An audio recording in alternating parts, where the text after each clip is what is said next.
Order online today. www.themasalatwistca.com. ਸਤਿ ਸ਼੍ਰੀ ਅਕਾਲ, ਮੈਂ ਗੁਰਤੇਜ ਸਿੰਘ, ਮੈਂ ਰਾਜਦੀਪ ਸਿੰਘ ਕੈਲੀਫੋਰਨੀਆ ਦੀ ਧਰਤੀ ਤੋਂ ਤੁਹਾਡੇ ਰੂਬਰੂ ਹੋ ਰਿਹਾ ਤੁਹਾਡੇ ਵਾਸਤੇ ਨਵਾਂ ਸ਼ੋਅ ਲੈ ਕੇ America speaks election 2020 America speaks election 2020 Chardi Kala time TV ਤੇ।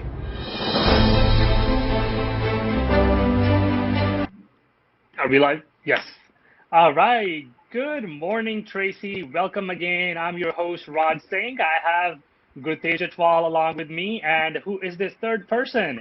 We will get into that in a second. Who is that? But before that, I want to just introduce about my show, our show. Gurtej, why don't you tell her the show's name? Yeah, so welcome everybody. So today we are here to learn about our candidates that are running for the Tracy School Board. So the school board is very important because the future of our kids relies on the school board. So the name of the show is Your Choice for Better Tomorrow. Tomorrow. Yes. So we're starting our first show, Your Choice for Better Tomorrow, TUSD Candidates 2020.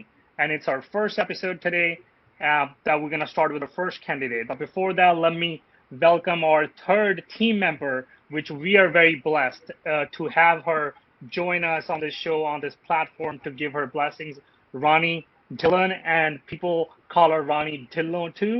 So that's why I'm pronouncing both names together. So welcome, Ronnie. We're very happy to have you on our show with us, and thank you so much for giving your time and energy for this platform. Thank you so much. Thank you, Raj and Gurtej, for having me on your show. We're very honored as well. And guys, before we start on, how many candidates are running for Tracy Unified School District for year 2020? We have six candidates who are running, and all the credentials are wonderful. I'll give you the names. Gerald Jeff, he's a project manager, director, and Zachary Hoford, who's going to be on our show today. He's an instructor. And Jill Costa, she's a business analyst. Jeremy Silcox, he's an incubator. Anna Blanco, she's a government program analyst. Ajmer Singh Maan, cybersecurity engineer. So these are just some wonderful people, and we're looking forward to interviewing them and get to know them.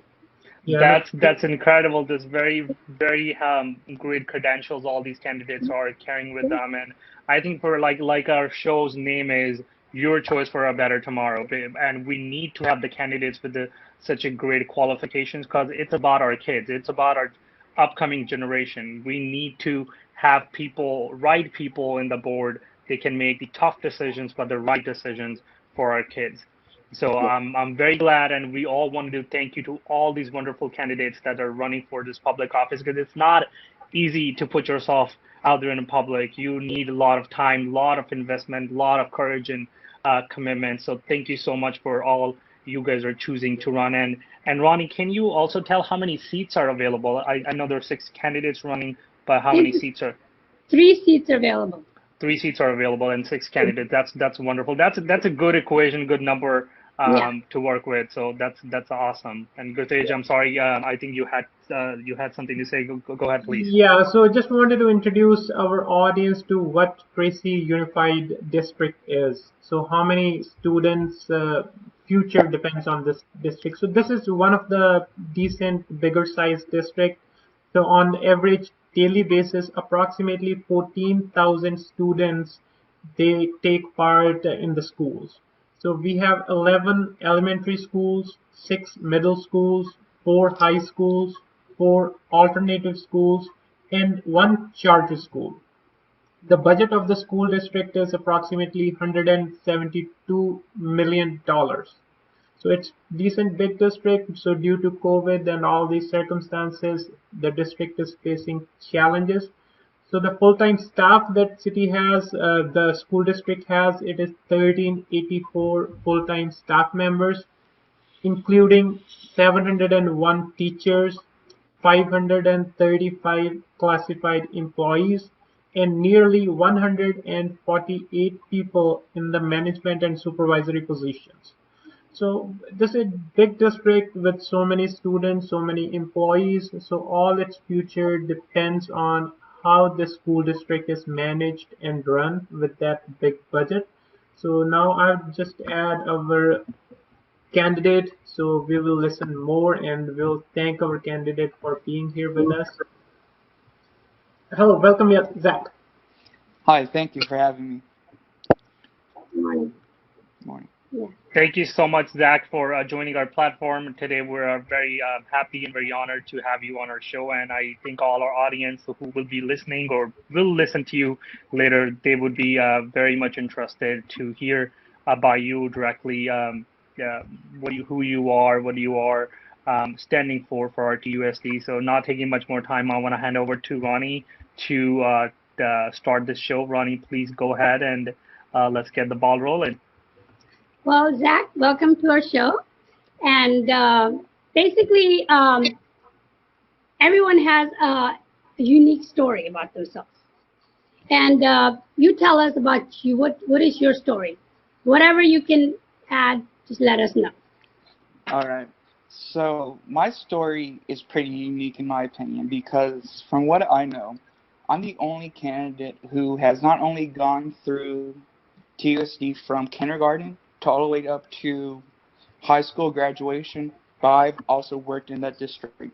I have lived in Tracy since 1998 when I was only 2.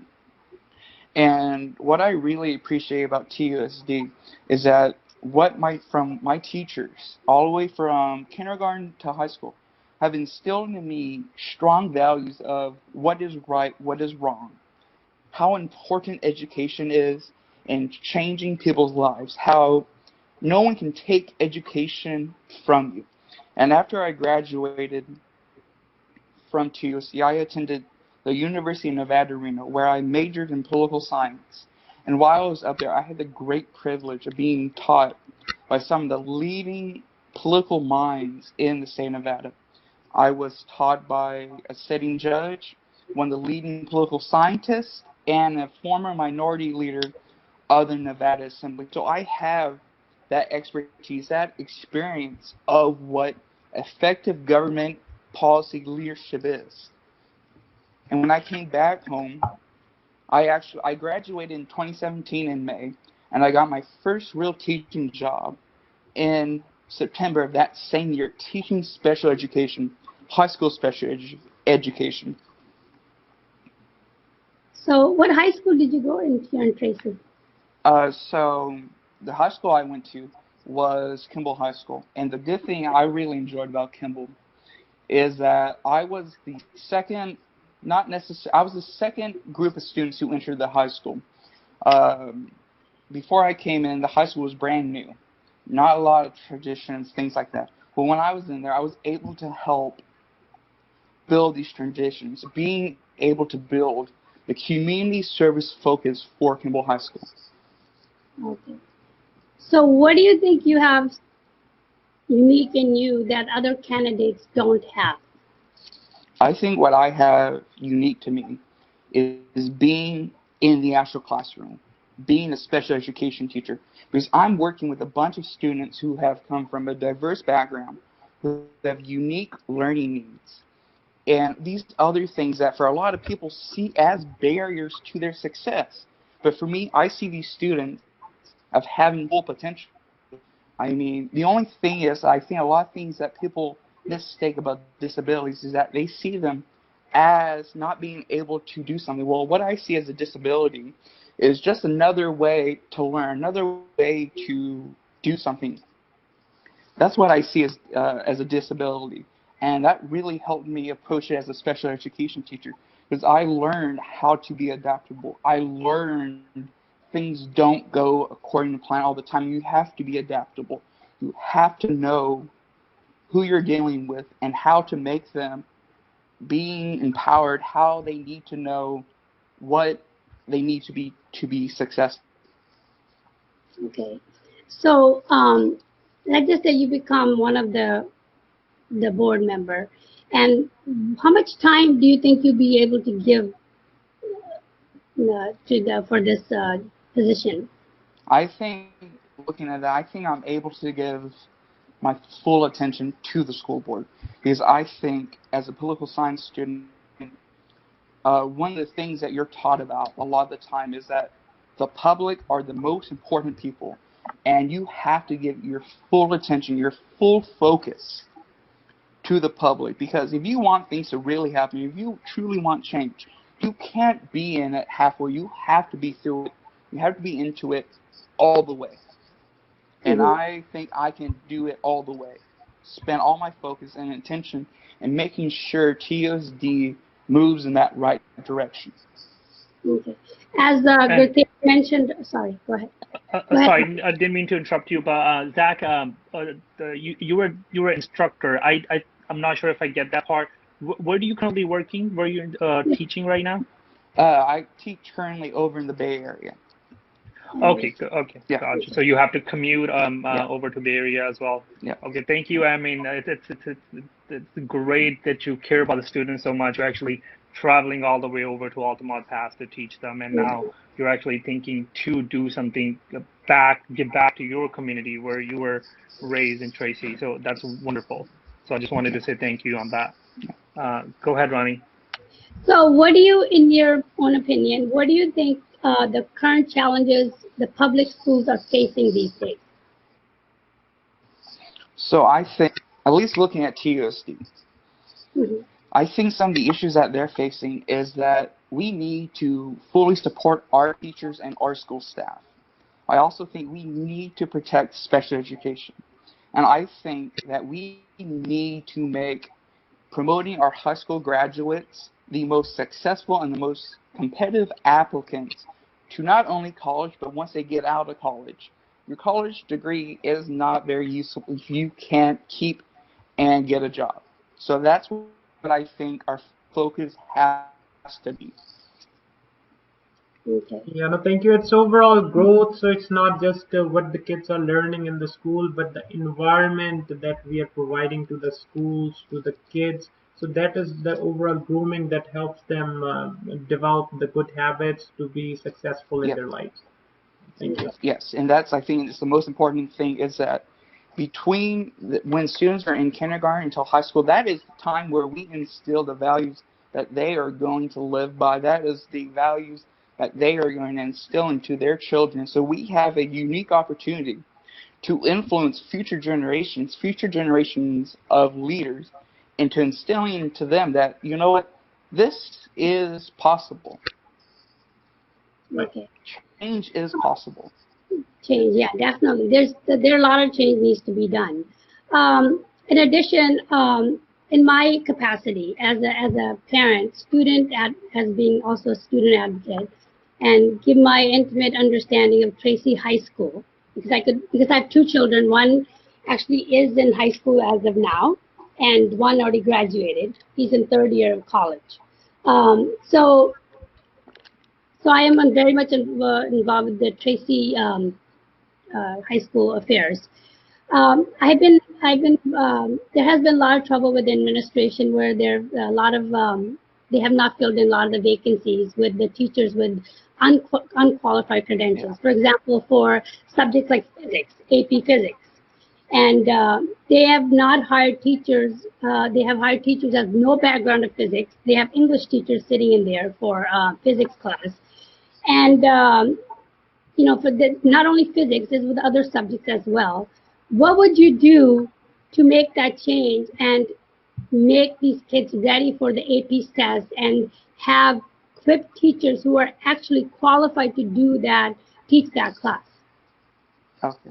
That's actually a really good question. And I've noticed that too, is that when school starts, you have vacancies, and a lot where these vacancies are in special education, your sciences, and your math, just like you said, physics.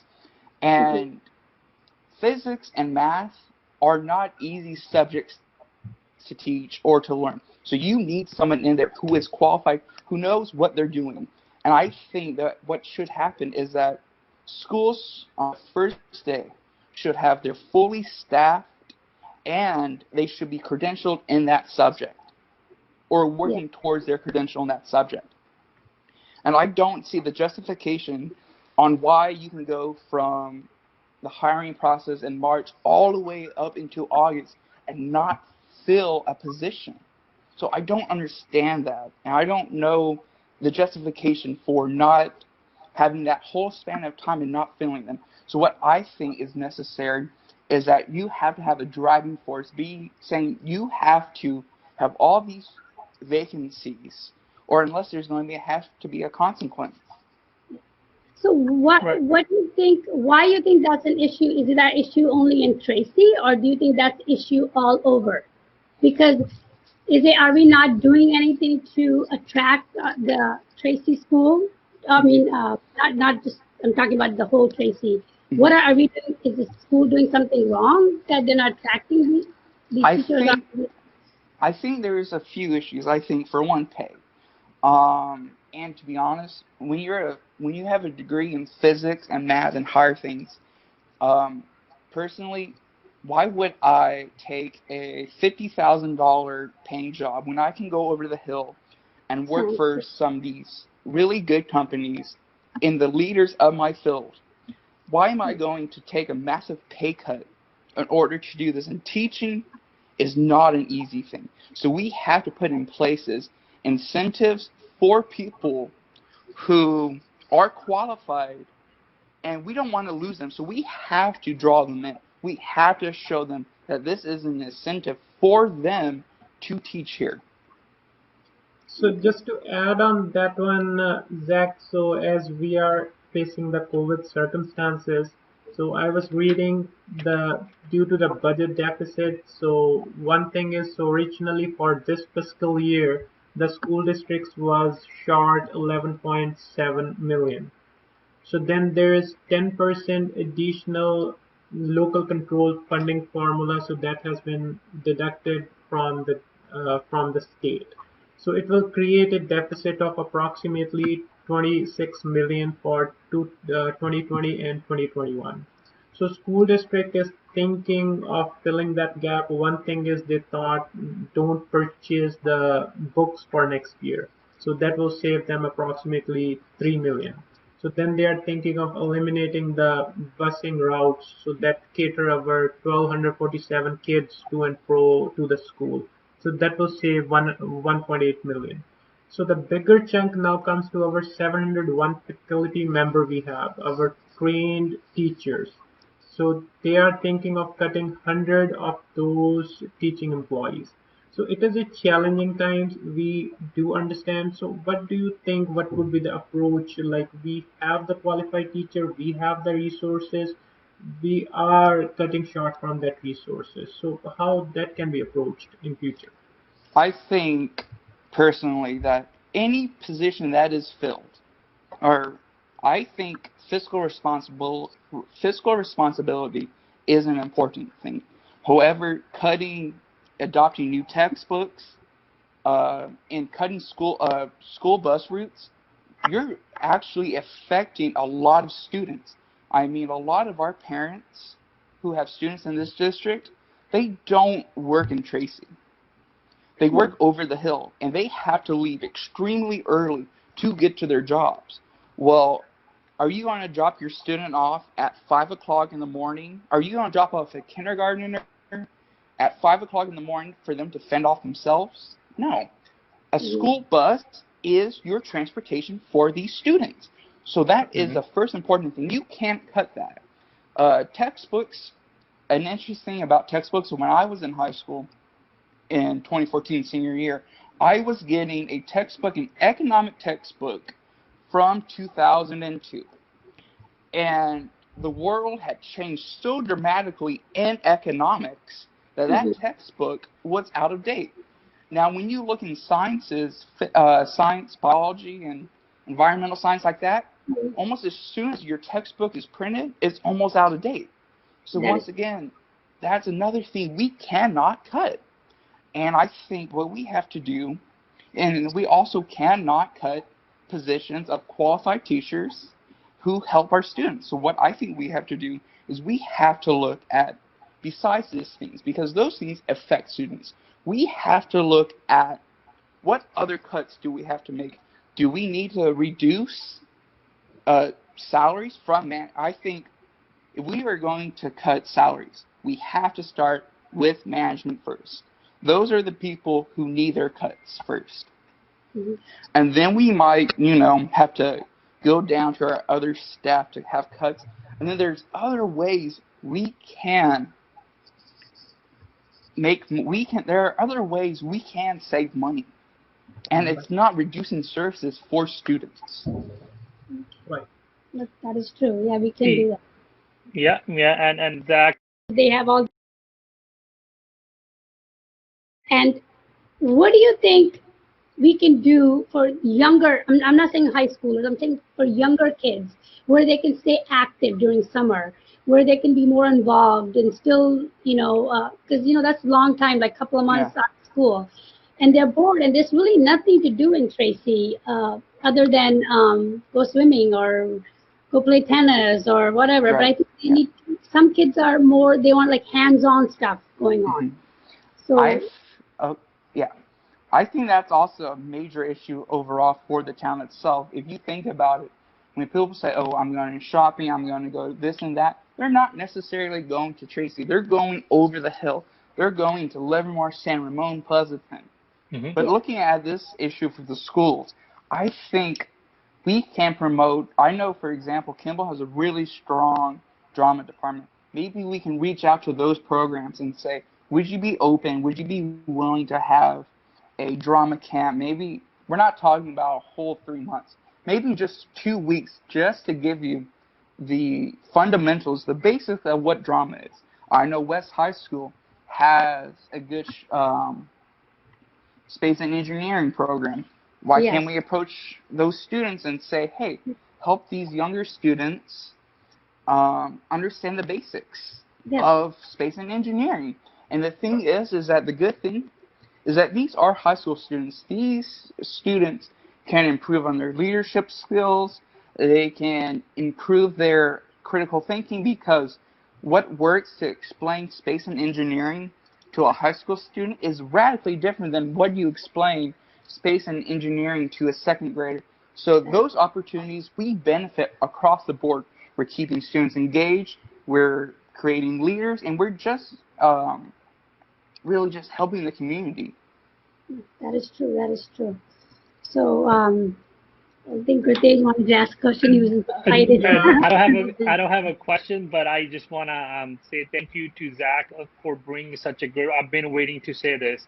He brought in the beginning very, very important and great point, that somebody who's investing and graduating with such a complex degrees, physics and mathematics and something other than that, chemistry.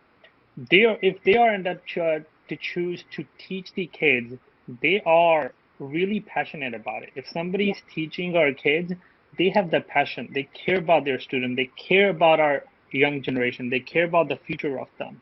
So I think we need to acknowledge that. And thank you, Zach, that you chose this profession. It's a huge deal. It's easy to.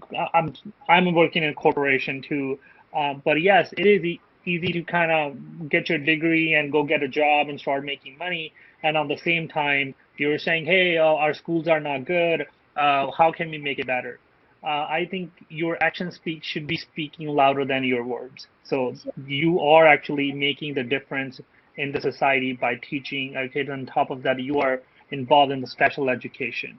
So that is a humanitarian, such a great thing that you're doing.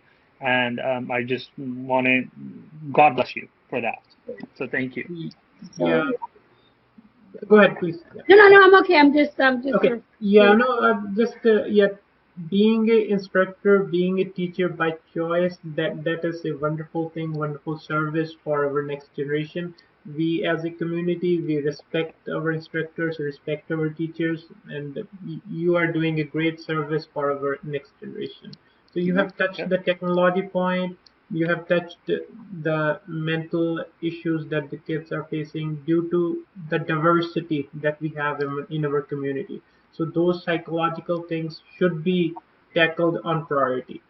And you're for our buses, for the budget. You are there to look at different aspects of where to take the budget, where to give it, and you are for our teachers. Yes, they have wonderful education, they have great expertise.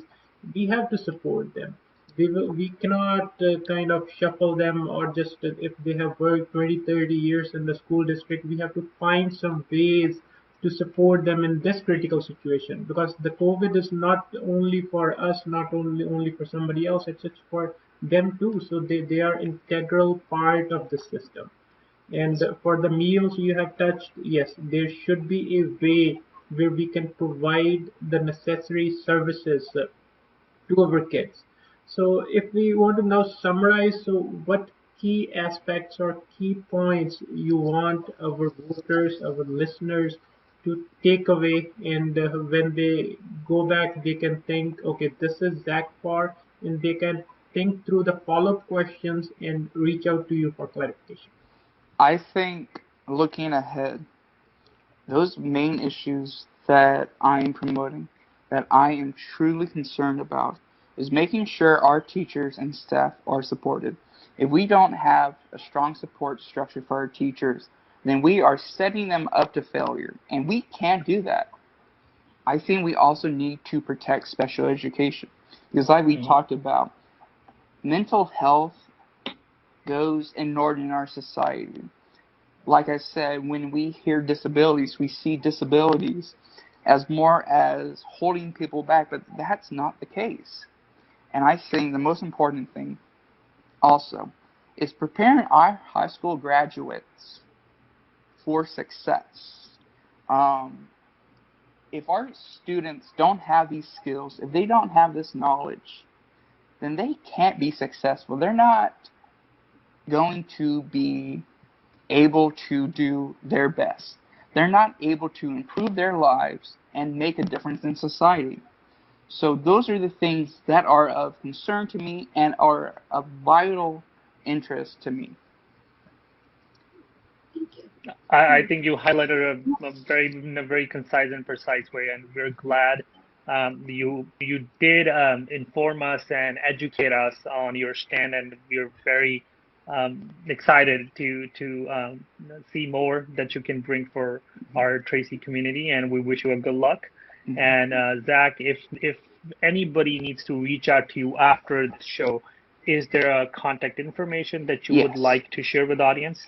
Yes. So I'm also in the process of designing a Facebook page where I can, expand upon these ideas. But for the time being, if you have any questions or comments, please email them to zhoffert@yahoo.com. So that's ZHOFFERT@yahoo.com. Thank you, Zach, and we will make sure after this video on our page we will state that your email address, so anybody who has any concern, clarification, they need to reach out to you, they can do so. And thank you so much for taking your time. We almost hitting our it's 47 minutes. Yeah. So we had a really great conversation, and bottom from my heart, thank you for your time and energy and all these wonderful information. Thank you so much. Thank you guys so much for this opportunity. Thank you for very informative. Yeah, very much informative, Zach. Thank you very much, Ronnie and Raj. So we discussed most of the key points that on day-to-day basis everybody is feeling. So they will have follow-up questions, so they can reach out to Zach at his email. He is designing his Facebook page, but immediately if somebody has an immediate question, please feel free to reach out to us. We will definitely forward it to Zach.